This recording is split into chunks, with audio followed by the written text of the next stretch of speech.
Time ya kupeana update mtu wangu. Kama huja subscribe channel hii bana, utakuwa unapitwa na taarifa nyingi sana. Cha kufanya gusa tu neno subscribe, alafu kama mkao wa kula kila taarifa ambayo sisi tutadondosha humu ndani, basi wewe utakuwa wa kwanza kuipata taarifa hiyo kama tu utakuwa umegusa neno subscribe. Hivyo subscribe kwa sasa channel hii ya habari za michezo na burudani, ili uwe wa kwanza kuzipata zile taarifa zote za kimichezo kupitia hapa katika channel yako hii ya habari za michezo na burudani. Leo tumekuletea taarifa hii hapa. Wawakilishi wa Tanzania katika michuano ya kimataifa, nazungumzia klabu ya wekundu wa Msimbazi Simba, wamefanikiwa kupata ushindi wa mabao 3-0 mbele ya Nsingizzi Hotspurs kutoka kule nchini, mchezo ambao umechezwa kule nchini Uswatini.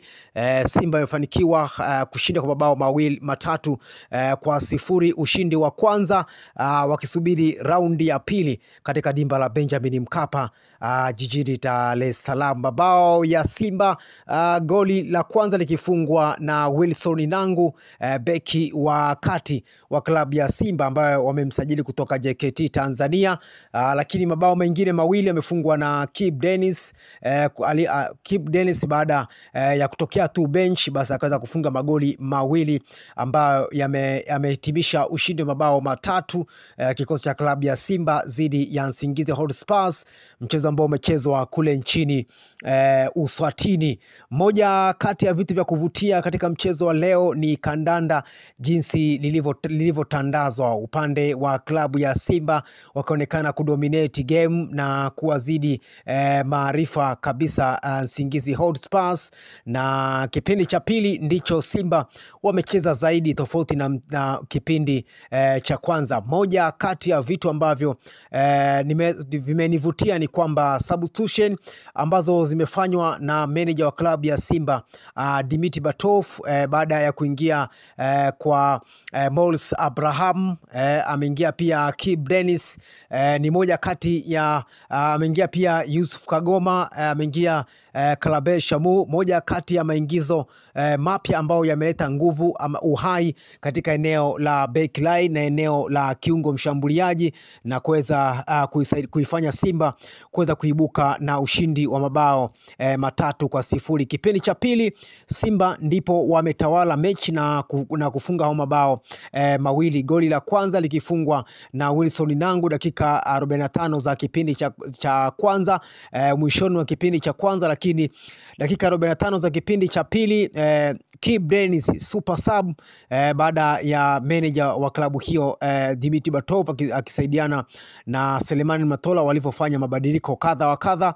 Aliingia Kalabu Shamo, akaingia pia Morris Abraham, akaingia pia Kibu Denis, moja kati ya maingizo mapya ambayo yameleta uhai katika eneo la ushambuliaji la klabu ya Simba. Pia Jonathan Soa aliingia kuchukua nafasi ya Selemani Mwalimu, pia naye aliongeza uhai katika eneo la ushambuliaji, na pasi ya goli la pili imetoka kwa Jonathan Soa kuelekea kwa Kibu Denis ambaye alifunga bao la pili la klabu ya wekundu wa Msimbazi Simba. Bao la tatu limetokana pia na maingizo mapya ndani ya klabu hiyo. Morris Abraham alipiga outer pass upande wa kulia ama winga wa kulia, ukamkuta Kibu Denis ambaye alitani tu na kumtazama golikipa Shabalala wa klabu ya Nsingizzi Hotspurs na kuweka mpira kambani, hivyo na kuifanya Simba kumaliza mchezo kwa mabao 3-0. Moja kati ya homework bora kabisa ambao wameifanya manager wa klabu ya Simba Dimitri Batov kwa kipindi cha kwanza, na kufanya maingizo ambayo yameleta kuleta matunda na Simba kufanikiwa kushinda kwa mabao 3-0. Kama nilivyokuambia, goli la kwanza likifungwa na Wilson Nangu kipindi cha pili mwishoni, na magoli mawili mawili akifungwa na Kibu Denis kipindi cha pili ambacho kimekuwa bora sana kwa klabu ya Simba baada ya kuingia kwa Jonathan Soa, Morris Abraham, Karabu Shamo, Kibu Denis katika eneo hilo la ushambuliaji. Hivyo Simba ikabadilisha taswira na ikapiga soka safi kipindi cha pili na kiongozwa pia na mashambulizi ya Elie Mpanzu, japo hakuwa bora sana katika mchezo wa leo, lakini imeweza kuisaidia Simba kuondoka na ushindi wa mabao 3-0 mbele ya Nsingizzi Hotspurs. Kwa sasa kinachosubiriwa tu ni katika dimba la Benjamin Mkapa Simba kuhitimisha mchezo wao huo wa marejeano katika dimba la Benjamin Mkapa weekend ijayo, ambapo Simba watawakaribisha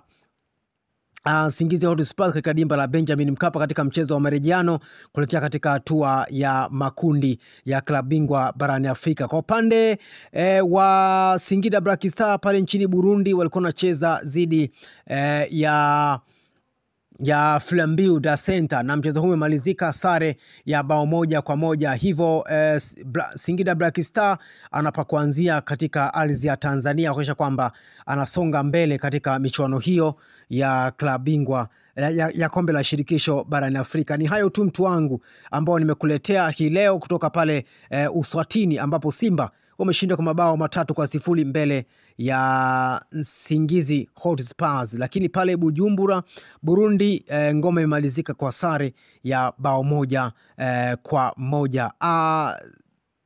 Singida 1 pamoja na Flambeau da Center goli 1. Hivyo Jumamosi ama weekend ijayo tutashuhudia pia udambwi wa marejeano kati ya Simba pamoja na Nsingizzi Hotspurs katika dimba la Benjamin Mkapa. Alafu pia tutashuhudia pia mchezo wa marejeano kati ya Singida Black Star dhidi ya Flambeau da Center kutoka kule nchini Bujumbura. Ni hayo tu ambao nimeona nikupenyezee wewe mtazamaji na mfuatiliaji wa channel yako hii habari za michezo na burudani.